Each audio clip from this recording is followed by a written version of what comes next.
se ha avasallado con el sistema de los propios pueblos, del derecho constitucional que tenían los pueblos, sistemas distintos obviamente, porque somos pueblos distintos. No es lo mismo un Atacama, un Mapuche, un Diaguita o un Tonocoté. Tienen distintas formas o cosmovisiones distintas. Entonces, también el derecho juega mucho con lo político, ¿no? Lo que explicaba hace un momento Roberto, lo que explica Nancy, cómo el sistema jurídico argentino, sobre qué bases se formaron y a quién iban a beneficiar.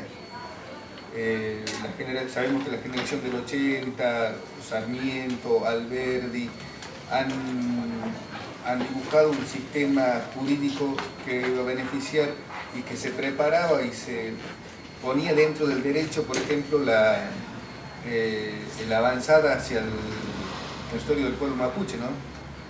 Cómo ya se pergeñó esto para usurpar los territorios de los pueblos originarios. Es así que tenemos en la Constitución de 1853, donde habla de pacificar al indio y convertirlo al catolicismo. Entonces, y vimos quiénes fueron beneficiados con ese sistema, ¿no? Y de ahí salen los grandes terratenientes como los Anchorena, los Viraola Pereira, no sé, en Salta, por ejemplo, los Patrón Costa, los Cornejos, toda una maraña creada desde el propio Estado, ¿no?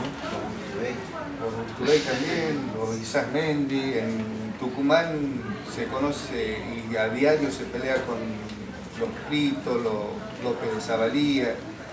Entonces estos personajes, hay un caso muy relevante en Tucumán donde la comunidad de Mercedes, la comunidad de Nancy, tenían un título o una cédula real que había otorgado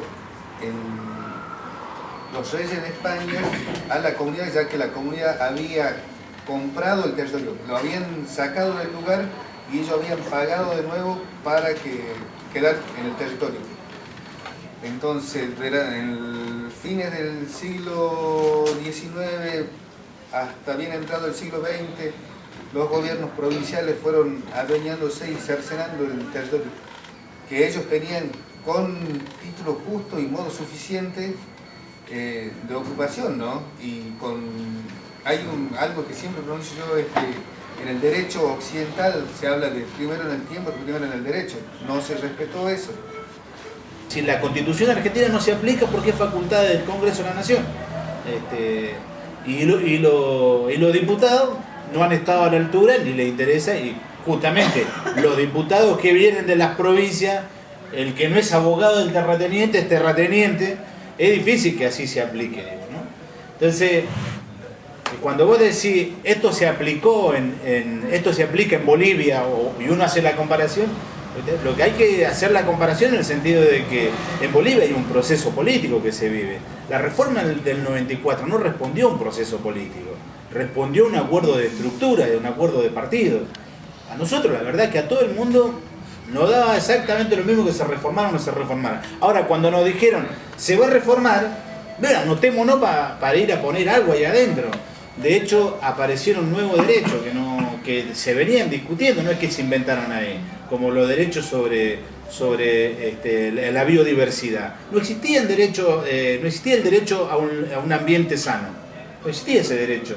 Antes vos podías hablar de lo que quieras, pero a partir de la reforma del 94, todos aparecieron, cada cual con su tema, a decir, bueno, y pudimos colar cosas porque si no, era toda la negociación que había entre radicales y peronistas sobre los dos partidos mayoritarios decidiendo la suerte del país.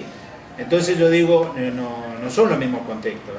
Entonces es decir, por eso se va a discutir, yo digo porque en cualquier momento va a saltar la necesidad de reformar debido a un proceso político que hoy vive el país, va a saltar la necesidad y este cuestionamiento, digo, hay un cuestionamiento a la justicia, no solamente por esa idea de la inseguridad que hay, no solamente por esa situación, sino por una cuestión concreta, es decir, no se puede seguir discutiendo en los territorios cuando los jueces, esta triangulación que decía acá el hermano, el juez es pariente del comisario, y el comisario es pariente de... lo que menos son maestros ahí, ¿no?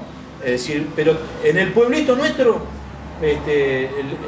no podés discutir con nadie, porque el poder está ligado en la fuerza pública, está ligado con el poder judicial y sobre todo con el poder político. Entonces, ¿a quién vas a reclamar? ¿Quién garantiza el derecho de la sociedad en general? Pero sobre todo cuando estamos hablando de territorio indígena. No hay nadie que lo pueda garantizar en ese marco, ¿no? Entonces, yo digo, es necesaria esa reforma estructural del Estado. Acá no se ha tocado nunca la estructura del Estado. Cambiamos, maquillamos, se maquillan cosas, ¿no? Entonces, yo creo que ese proceso es necesario que se viva, ese proceso... y acuérdense que cuando se dice eso, es decir, ¿quieren ir contra la Constitución? Sí, hay que ir contra la Constitución, si la Constitución es la que nos ha cagado durante tantos años. Es decir, hay que ir contra la Constitución, si eso hay que... Y nos van a empezar a decir, los que no quieren que cambien las cosas, no van a decir que es una cuestión del kirchnerismo, una cuestión de los amigos, no, es una cuestión necesaria de los pueblos.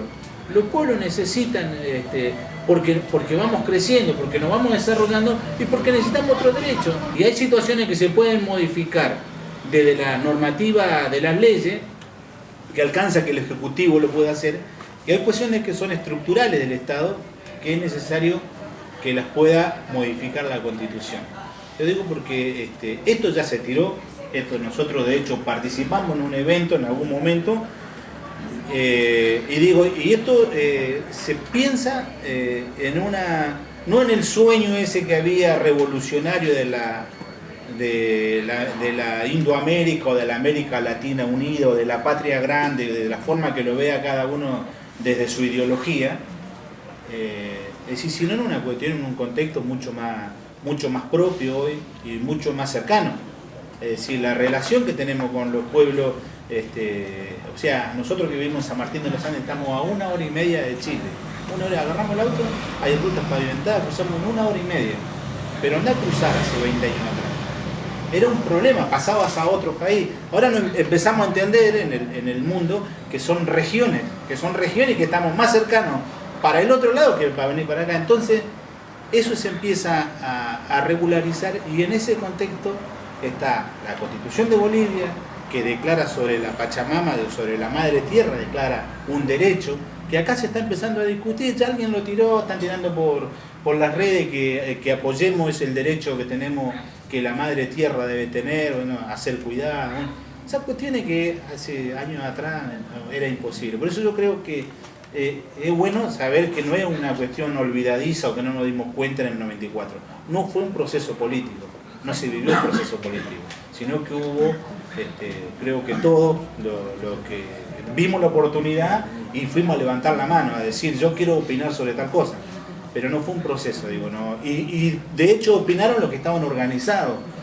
Y eso es una cuestión también que está malo, está malo porque tuvimos la oportunidad, fuimos, pero quedó el 70%, ya hablando del derecho indígena, después de todo lo que se reformó en la Constitución, pero hablando del derecho indígena, el 70% de los indígenas no opinaron sobre eso. Entonces, yo creo que hay que generar ese proceso de participación y hay que garantizar, por sobre todo todas las cosas, buscar que se garantice la participación de los pueblos, ¿no? A través de sus instituciones, a través de sus representaciones, para que, bueno, se generen cosas distintas, ¿no? Bueno, debemos estar en los ámbitos de definición, como puede ser el ámbito legislativo o parlamentario, y tener nuestra participación legítima en esos espacios sin entrar a la discusión con el otro, con el occidental, de crear un partido, sino por derecho propio, por derecho a pertenecer, a ser preexistente y tener una estructura propia de cómo nos designamos y cómo vamos dando las participaciones y los mandatos para estar en el primer lugar. Bueno, establecer una forma de hacernos parte de esos espacios de toma de decisión de un Estado plurinacional en cómo accedemos, pero que no nos manden a discutir al nivel de ellos. O sea, la correlación de fuerzas nos dice que estamos acá abajo, ¿no? Y en ese camino uno entra en una discusión ya que pasa por otros lugares.